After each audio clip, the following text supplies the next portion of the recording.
สำบายดีพี่น้องทุกคนมื้อนี้ก็มารับลูกค้าอยู่ด่านท่าเรือเนาะเตรียมเดินทางไปที่อ่าถ้ำหนองป่าเชื่อมท่าแขกเนาะหากว่าช่างใหม่ด่านท่าเรือเนาะครับตอนนี้กำลังมารับลูกค้าเพื่อเดินทางไปที่ถ้ำเชื่อมหนองประพาเนาะถ้ำนี้เป็นถ้ำช่างใหม่งามเนาะลูกค้ากำลังขึ้นรถแล้วเตรียมพร้อมออกเดินทางได้การเดินทางเขาจะออกจากตัวเมืองตะแคกโดยใช้เส้นลักเนาะผ่านสี่แยกไฟแดงในเมืองอันนี้กำลังออกจากน้ำพุเนาะมาฮอดสี่แยกไฟแดงในเมืองตัวนี้สี่แยกในเมืองแล้วก็ตรงไปเนาะตรงไปจนออกฮอดภูเขาเส้นทางเล็กที่12เนาะขี่ไปช่วงระยะหนึ่งจะเห็นป้ายเข้าไปเนาะ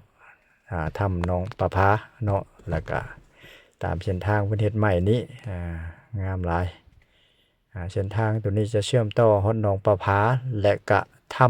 ำหนองประเชื่อมเนาะสร้างใหม่ตัวนี้เขากำลังเข้าถ้ำหนองประเชื่อมได้มาฮอดแล้วเนาะตอนนี้ฮอดทางเข้าแล้วจุดแรกเขาจะเจอก็คือจุดป้ายแล้วก็มีไม้กระดกสำหรับเก็บปี้เนาะเพื่อเดินทางเข้าไป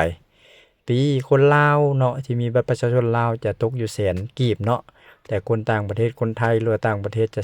150,000กีบเนาะในการเข้าไปชมบรรยากาศทั้งในคุ้มค่าหลีเนาะ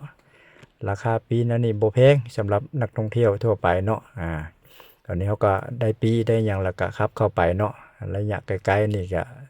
ก่อนฮอดถ้ำเพิ่นก็มีทางซ้ายมือเป็นห้องน้ำเนาะที่รถจอดรอเข้าห้องน้ำเป็นแถวแล้วเพิ่นกำลังสร้างใหม่เป็นโรงอาหารเนาะนี่โรงอาหารสำหรับกินข้าวกินน้ำเนาะจากทั่วมากินข้าวอันนี้เป็นหนองปลาเชื่อมเด้อทางขวามือเด้อวันนี้เฮาไปน้อยหนึงก็มาฮอดจุดที่จอดรถเนาะจอดรถแล้วก็ย่างเข้าปากถ้ำได้เนาะแล้วก็มีคันไดขึ้นไปทางเทิงได้เนาะอันนี้เขาจะมาจอดอยู่ปากถ้ำปากถ้ำเพื่อให้ลูกค้าลงไปเนาะเข้ายืนปีตัวที่ซื้อมาเข้าไปในถ้ำเนาะตัวนี้ค่อยจะบ่ได้เข้าไปในถ้ำเนาะจะชมวิวบรรยากาศทางนอกเนาะรีวิวให้เนาะ